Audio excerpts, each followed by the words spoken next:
በምስራቅ ወለጋ ከባድ ውጊያ መቀስቀሱ ተሰምተዋል። በፋኖ ኃይሎችና በአገዛዙ ሰራዊት መካከል እየተደረገ ባለው ውጊያ ከፍተኛ ወታደራዊ ኪሳራ መድረሱም ተገልጸዋል። የፋኖ ኃይሎች በርካታ ቀጠናዎችን መቆጣጠራቸውንም አስታውቀዋል። የኔትወርክ አገልግሎት ሙሉ በሙሉ በተቋረጠበት በወለጋ እየተደረገ ያለው ውጊያ ምን ይመስላል የሚለውን በቀዳሚው ዜናችን ይዘናል።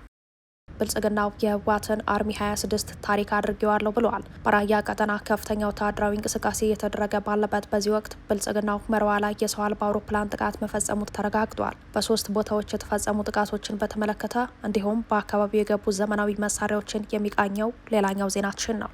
ከግንባር ተጋድሎ ጎን ለጎን የፖለቲካና ወታደራዊ ግንዛቤ ፈጠራዎችን እያከናወነ መሆኑን የአፋብኃኝ ጎንደር ጠቅላይ ግዛት በላይ እዝ አስታውቋል። ዝርዝሩ ሰዓቱን ጠብቆ ይደመጣል።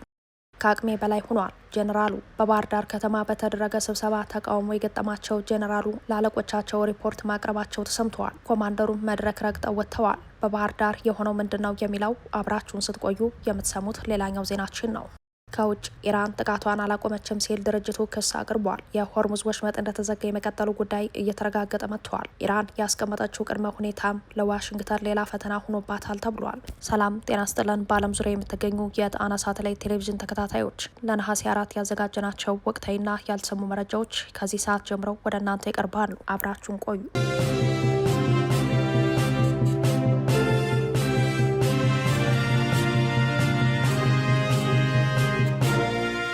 በምስራቅ ወለጋ በፋኖ ኃይሎችና በአገዛዙ ሰራዊት መካከል ከባድ ውጊያ መካሄዱ ተገለጸ። በምስራቅ ወለጋ ዞን በሚገኙ የተለያዩ ወረዳዎች በፋኖ ኃይሎችና በአገዛዙ ሰራዊት መካከል እንዲሁም ከኦሮሚያ ክልል የጸጥታ ኃይሎች ጋር ከባድ ውጊያ መካሄዱን የጣና ሳተላይት ቴሌቪዥን የግንባር መረጃዎች ገልጸዋል። በዚህም ምክንያት የአካባቢው የስልክ መስመር ሙሉ በሙሉ በመቋረጡ የሰብአዊ ሁኔታው አሳሳቢ ደረጃ ላይ መድረሱን ከአካባቢው የወጡ መረጃዎች ያመላክታሉ። በዞኑ ጊዳ አያና ወረዳ መንደር 3ና ጉተና አካባቢ በአማራ ፋኖ በወለጋና በኦሮሚያ ገዳ ኮማንዶ ኃይሎች መካከል ከትናንት ጀምሮ የቀጠለ ከባድ ውጊያ ተካሂዷል ያሉት የጣና ሳተላይት ቴሌቪዥን ምንጮች በዚሁ አውደ ውጊያ በአገዛዙ ሰራዊት ላይ ከፍተኛ ወታደራዊ ኪሳራ መድረሱ ሲገለጽ፣ ከዚህ በተጨማሪም የፋኖ ኃይሎች 1 ብሬን መትሬስና 25 ክላሽንኮቭ መሳሪያዎችን መማረካቸውንና የኮማንዶ አባላት ወደ አንገር ጉተን ከተማ ማፈግፈጋቸውን ከግንባር የተገኙ መረጃዎች ያመላክታሉ። ከዚህ በተጨማሪም በዞኑ አንገር ወንዝ ማዶ በፋኖ ኃይሎችና በአገዛዙ ሰራዊት መካከል በከባድ መሳሪያ የታገዘ የተኩስ ልውውጥ አዳሩን ቀጥሎ እስከ ዛሬ እኩለ ቀን መደረጉን የገለጹት ምንጮቻችን በዚሁ ግንባር በርካታ የአገዛዙ ሰራዊት አባላት ሞትና ቁስለኛ መሆናቸው ተገልጿል። በሌላ በኩል በምስራቅ ወለጋ ዞን አቤ ድንጉሮ ወረዳ ሉምጫ ቀበሌ ከፍተኛ ውጊያ ከተካሄደ በኋላ ቀጠናው በፋኖ ኃይሎች ነጻ መውጣቱ የተገለጸ ሲሆን በለሚ አካባቢ ደግሞ የገዳ ኮማንዶ ኃይሎች በፋኖ ኃይሎች ክፉኛ ተመተው ሲሸሹ 12 ንጹሐን ዜጎች ላይ በጅምላ ጥቃት ፈጽመው ህይወታቸው ማለፉ ተገልጿል። በተመሳሳይ በደንጎሮ አካባቢ ባለው የፋኖ ኃይሎች ተጋድሎ የብልጽግናው ሰራዊት ከፍተኛ ስጋት ውስጥ መግባቱን ተከትሎ የታሰሩ ንጹሐን ሰዎችን ከመሬት በታች ማጎሪያ ቤቶች እንዳስገቧቸው ተሰምተዋል። ይህ በእንዲህ እንዳለ በምስራቅ ወለጋ ኪረም ወረዳ አካባቢ የስልክና የኔትወርክ አገልግሎት ሙሉ በሙሉ በመቋረጡ ምክንያት ነዋሪዎች ከቤተሰቦቻቸው ጋር መገናኘትም ሆነ ስለ አካባቢው አጠቃላይ ሁኔታ መረጃ ማጣራት አለመቻላቸው ተገልጸዋል። በአካባቢው ከፍተኛ የተኩስ ልውውጥ አለ የሚሉት የጣና ሳተላይት ቴሌቪዥን ምንጮች በውጊያው ምክንያት ከተለያዩ አካባቢዎች ተፈናቅለው በጉተን መንደር 4ና በአካባቢው ጫካዎች ውስጥ የተጠለሉ በርካታ ህጻናት፣ አረጋውያንና ደካሞች የሚበሉት ምግብና የሚለብሱት ልብስ በማጣታቸው ለከፍተኛ የረሃብና የህልውና አደጋ ተጋልጠው ይገኛሉ ተብሏል። በቀጠናው እየተደረገ ባለው ውጊያ የብልጽግናው ሰራዊት ሙሉ የሜካናይዝድ መሳሪያዎች እየተጠቀመ እንደሚገኝ የገለጹት የአካባቢው ነዋሪዎች ዛሬ ከቀትር በኋላ ደግሞ የድሮን ቅኝት ሲደረግ መዋሉን አክለዋል።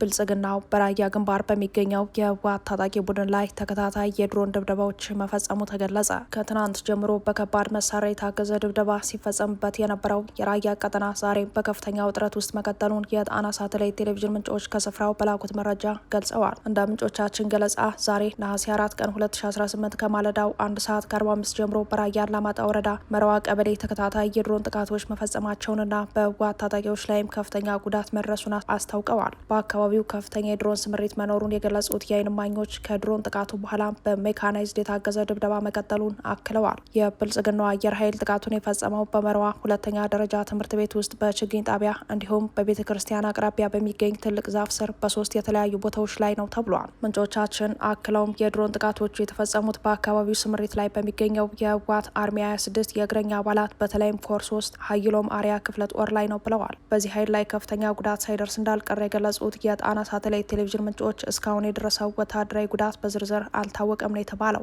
የዓይን እማኞች ለጣቢያችን በላኩት መረጃ እንዳስታወቁት በአካባቢው እስከ እኩለ ቀን ድረስ የድሮን ስምሪት እየተደረገ ሲሆን በተለይም በራያ አላማጣ፣ ራያ ቆቦ፣ ራያ መሆኒ፣ ራያ ጨርጨር፣ ራያ ዋጅራት፣ በሰሜን ወሎ በኮረምና በዋግ ቀጠናዎች ድሮኖች ዝቅ ብለው እንቅስቃሴ ሲያደርጉ መዋላቸው ተጠቁመዋል። በራያ ግንባር የህወሓት ዘመናዊ መሳሪያዎችና ወታደራዊ ስምሪት እያደረገ መሆኑ ተከትሎ በቀጠናው ከፍተኛ ውጥረት መንገሱም ተገልጸዋል። የህወሓት ኃይሎች ከወትሮ በተለየ መልኩ ከዘመናዊ ቴክኖሎጂ ጋር የተያዙ የጦር መሳሪያዎችን በመታጠቅ በራያ ግንባር ሰፊ መሳሪያና የእግረኛ ሰራዊት ስምሪት ማድረጋቸውን ከአካባቢው የወጡ መረጃዎች ያመላክታሉ። በሰሞነኛው የህወሓት እንቅስቃሴ ቀደም ሲል በነበሩት ውጊያዎች ያልነበሩ ድሮኖችና ጸረ ድሮን ሚሳይሎች በህወሓት እጅ መግባታቸው የተረጋገጠ ሲሆን የሱዳን ግጭት ቀጠናዊ መልክ መያዙን ተከትሎ እንደ ሳውዲ አረቢያ፣ ቱርክ፣ ግብጽና ፓኪስታን ያሉ ሀገራት ለጄኔራል አልቡርሃን የሱዳን ጦር ያቀረቧቸው ዘመናዊ መሳሪያዎች በእጃዙር ወደ ህወሓት ታጣቂዎች ስለመድረሳቸው ተጠቁሟል። የጣና ሳተላይት ቴሌቪዥን ወታደራዊ ምንጮች እንደገለጹት ህወሓት በራያ ግንባር ከእግረኛ ሰራዊት ጋር ካሰለፋቸው የከባድና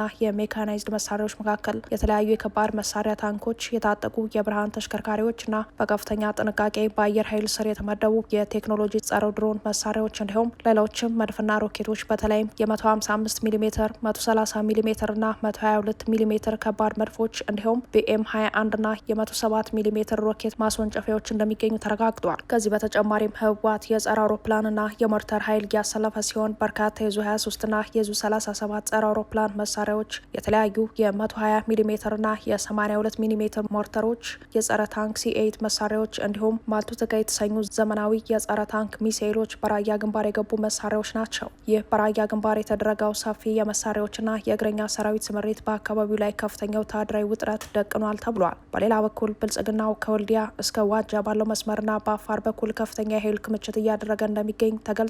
ወታደራዊ ምንጮች ለጣቢያችን የዝግጅት ክፍል እንዳስታወቁት ከማዕከላዊ እዝ ጥልቅ ከባድ የጦር መሳሪያዎች እየገቡ ሲሆን በራያ ቆቦ ወረዳ 6 አዳዲስ ትልልቅ ወታደራዊ ካምፖች በአዲስ ተቋቁመዋል ብለዋል። ይህን የተመለከተው ህወሓትም ከመቀሌ ተጨማሪ ተከታታይ ኃይል ወደ አካባቢው እያስገባ የሚገኝ ሲሆን በአሁኑ ሰዓት በራያ አላማጣ፣ ባላ፣ ጨርጨር፣ ኮረምና አካባቢው ከፍተኛ የሰራዊትና የጦር መሳሪያ ስምሪት እየተደረገ ይገኛል ነው የተባለው።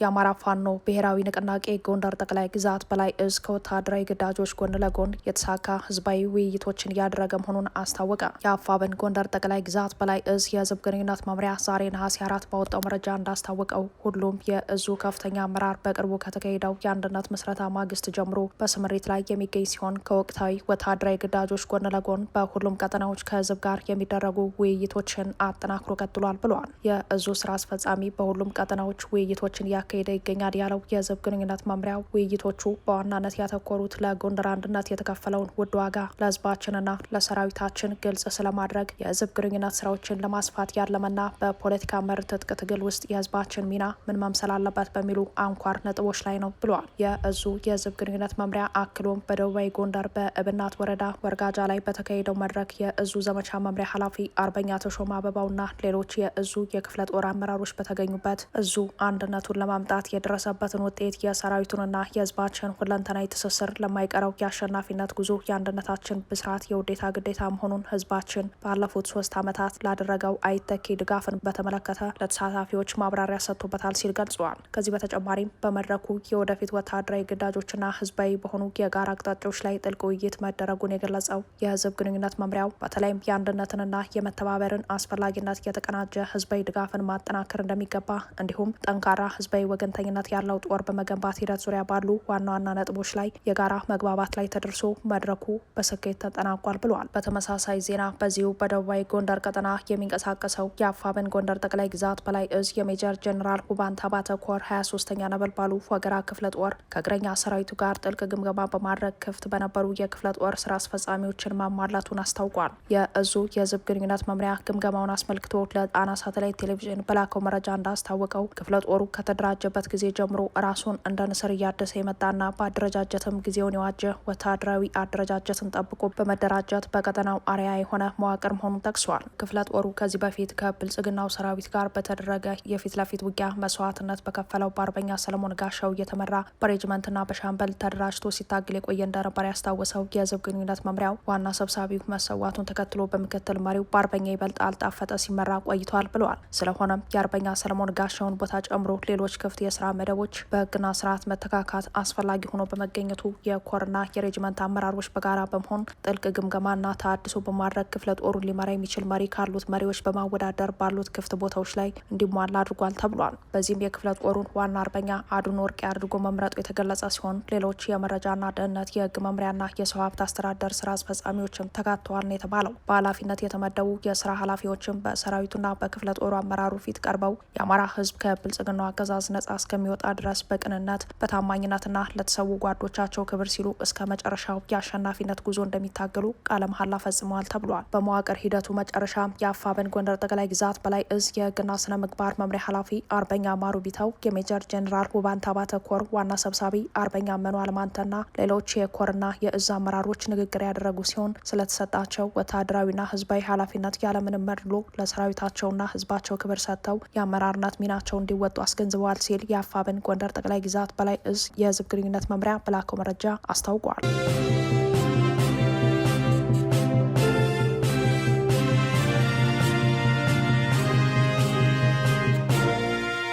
ኮማንደሩ መድረክ ጥለው ወጡ። ብልጽግናው የደጀን ኃይል በሚል የፖሊስና የሚሊሻ አባላትን ወደ ራያ ቆቦ ግንባር ለመላክ በሚያደርገው ምልመላ ከፍተኛ ተቃውሞ ማስተናገዱ ተገለጸ። ከወራት በፊት የጀመረው በወረዳው 90 ሚሊሻና 40 ፖሊስ በድምሩ በወረዳው 130 የሰው ኃይል የኮታ ምልመላ በአንዳንድ አካባቢዎች ተቃውሞ ማስነሳቱን ተከትሎ የክልሉ ፖሊስ ኮሚሽን ኮሚሽነር ጄኔራል ዘላለም መንግስቴ የመሩት መድረክ ያለ ስምምነት መጠናቀቁን የጣና ሳተላይት ቴሌቪዥን ምንጮች ገልጸዋል። እንደ ምንጮቻችን ገለጻ ኮሚሽነሩ በባህር ዳር ከተማ የፖሊስ አባላትን ጠርተው የግማሽ ቀን ስብሰባ ካደረጉ በኋላ ባጋጠማቸው የመድረክ ተቃውሞ የተነሳ ከፍተኛ ድንጋጤ ውስጥ ገብተው አመራሮችን ለብቻ ለይተው በሆቴል አዳራሽ የሰበሰቡ ቢሆንም በስራቸው ካሉ የዞን የፖሊስ መምሪያ ኃላፊዎች ጋር ባለመግባባታቸው መድረኩ ያለ ስምምነት ተበትኗል ብለዋል። ኮሚሽነር ጄኔራል ዘላለም መንግስቴ ከፌዴራል የመጣውን የደጀን ኃይል መልመላ ትዕዛዝ ባለመፈጸማቸው ከፍተኛ ወቀሳ ማስተናገዳቸው የተሰማ ሲሆን ትናንት ምሽት በላኩት የማጠቃለያ ሪፖርት የክልሉ የፖሊስ ኃይል ከአቅሜ በላይ ነው ማለታቸውም ተሰምተዋል። ኮሚሽነሩ በባህር ዳር ከተማ ባዘጋጁት መድረክ ህዝባችን በፖሊስ አባላት የሚያነሳቸውን የአገልግሎት አሰጣጥ ጥያቄዎች ለመፍታት ያለመ ነው ብለው ከጀመሩ በኋላ አጀንዳውን ወደ ግዳይ ዘመቻ ቀይረውታል ሲሉ ለጣና ሳተላይት ቴሌቪዥን የገለጹት የመድረኩ ተሳታፊዎች ይህንን ተከትሎ በስራቸው ያሉ የፖሊስ አባላት ከፍተኛ ተቃውሞ አሰምተዋል የተባለው ኮሚሽነሩ መድረኩን የፈጠሩት የአማራ ክልል ፖሊስ ዋና ጠቅላይ መምሪያ የኮሚሽነር ጄኔራል ጽህፈት ቤት የወንጀል መከላከል፣ የወንጀል ምርመራ፣ የአስተዳደርና ልማት ጠቅላይ መምሪያዎችን እንዲሁም የአማራ ክልል ፖሊስ ዩኒቨርሲቲ ኮሌጅን የ2018 በጀት ዓመት የስራ አፈጻጸም ግምገማ ካደረገ በኋላ እንደሆነ የገለጹት የጣና ሳተላይት ቴሌቪዥን ምንጮች ዋና ኮሚሽነሩ በመጀመሪያው ዙር መድረክ ጽንፈኛው ቡድን የክልሉ ዋና ዋና ከተሞች ሳይቀር ሰርጎ በመግባት ጥቃት ለማድረስ እየሞከረ ነው። የፖሊስ አባላትም የመንግስትና የህዝብ ንብረቶች የሆኑ መሳሪያዎችን እየያዙ ከግዳጅ ቀጠና እየጠፉ ነው። ይህም የሚያሳየው የፖሊስ አመራሮች የተመደቡበትን ቦታ በአግባቡ ባለመጠቀማቸው ነው። ከጽንፈኛው ጋር በመገናኘት ተጠርጥረው በወንጀል ምርመራና ፎረንሲክ ዘርፍ ከተመዘገቡ 20 ሺህ የሚጠጉ የክስ መዝገቦች መካከል ከ15700 በላይ የሚሆኑት ለፍርድ ቤት ተልከዋል። ይህ ደግሞ መሆን ያልነበረበት መርማሪዎች በገንዘብ ተደራድረው የፈጸሙት አሰራር ነው። ከፋኖ ኃይሎች ጋር በተገናኘ የተከሰሱ ግለሰቦች በኮማንድ ፖስቱ መዋቅር ነበር እርምጃ ሊወሰድባቸው የሚገባ ሲሉ ወቀሳ ማቅረባቸውም ተሰምተዋል።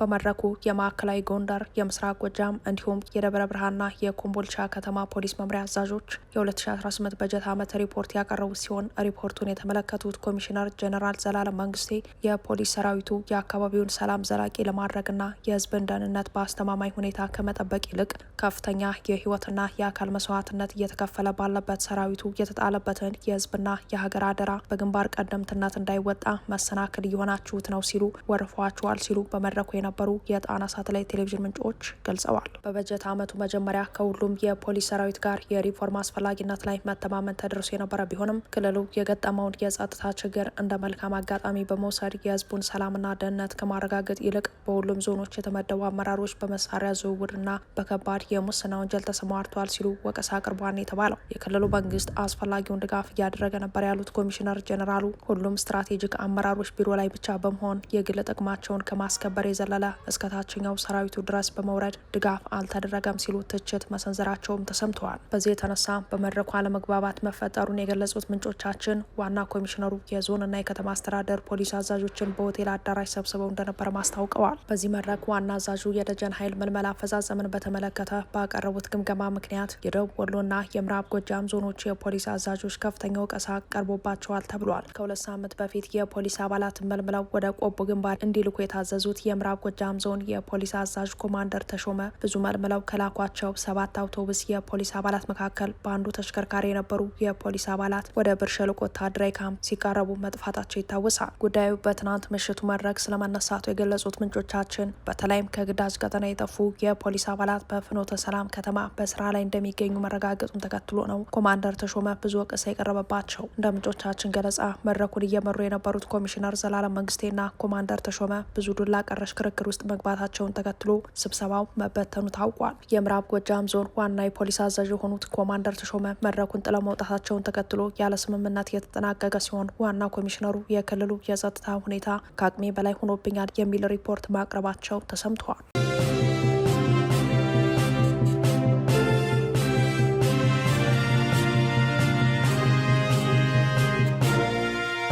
ኢራን አሁንም ጥቃቷን አላቆመችም። ድርጅቱ የኢራን እስላማዊ አብዮታዊ ዘብ በሆርሙዝ ወሽመጥ የሚፈጽማቸው ጥቃቶች ዛሬም ቀጥለዋል ሲል የብሪታንያ የባህር ላይ ንግድ ስራዎች ድርጅት አስታወቀ። በሆርሙዝ ወሽመጥ በሚንቀሳቀሱ የንግድ መርከቦች ላይ የሚደረጉ ጥቃቶች በመቀጠላቸው በመካከለኛው ምስራቅ ያለው የስጋት መጠን ከባድ እንደሆነ መቀጠሉን ድርጅቱ ዛሬ ባወጣው መግለጫ አስታውቋል። ድርጅቱ በመግለጫው ከትናንት በፊት አንድ የተባበሩት አረብ ኤምሬቶች የነዳጅ መርከብ በውሃ መተላለፊያው ላይ ኢላማ የተደረገ ሲሆን በወሽመጡ በኩል የሚደረገው የንግድ እንቅስቃሴ በጥቂት መርከቦች ብቻ ተወስኖ በዝቅተኛ ደረጃ ላይ ይገኛል ብለዋል። ለልየታ የሚረዱ የራዲዮ ግንኙነቶችን በማድረግ ድሮኖችን ማብረርና የንግድ መርከቦችን ኢላማ ያደረገ ክትትልን ጨምሮ የኢራን ጥቃቶችና የትንኮሳ እርምጃዎች ቀጥለዋል ሲል የገለጸው ድርጅቱ እነዚህ ድርጊቶች ኢራን ቁልፍ በሆኑ የባህር ላይ ማጓጓዣ መስመሮች ላይ ያላትን ተጽዕኖ የማጠናከርና በመስመሮቹ በሚያልፉ መርከቦች ላይ ግፊት የማድረግ ፍላጎት እንዳላት የሚያመለክቱ ሆነው ቀጥለዋል ብለዋል። የብሪታንያ የባህር ላይ ንግድ ስራዎች ድርጅት ያልተመዘገቡና ያልፈነዱ ፈንጂዎች የሚያደርሷቸው አደጋዎችን በሆርሙዝ ወሽመጥ ሊቀጥሉ እንደሚችሉ ለባህር ላይ ተጓዦች አስጠንቅቋል። ኢራን ይህንን ክስ በተመለከተ እስካሁን ያለችው ነገር የለም። በሌላ በኩል የዓለምን የነዳጅ መተላለፊያ 20 በመቶ የሚይዘው የሆርሙዝ ወሽመጥ ስለመከፈቱ በአሜሪካና በኢራን መካከል ስምምነት ለመድረስ የሚያስችል ሁኔታ ባለመኖሩ የነዳጅ ዋጋ በድጋሚ ጭማሪ ማሳየቱ ተገልጿል።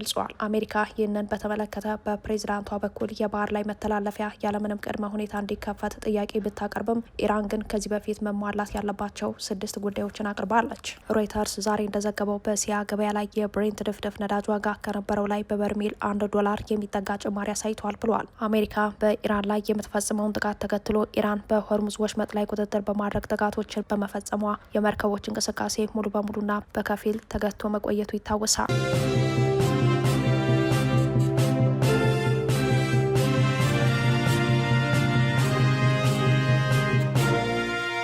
ከጣና ሳተላይት ቴሌቪዥን የዛሬ ዜናችን በዚህ አበቃ። ሰብስክራይብ፣ ላይክ፣ ሼር በማድረግ የቻናላችን ቤተሰብ ይሁኑ። አብራችሁን ስለነበራችሁን አመሰግናለን። ጤና ይስጥልን።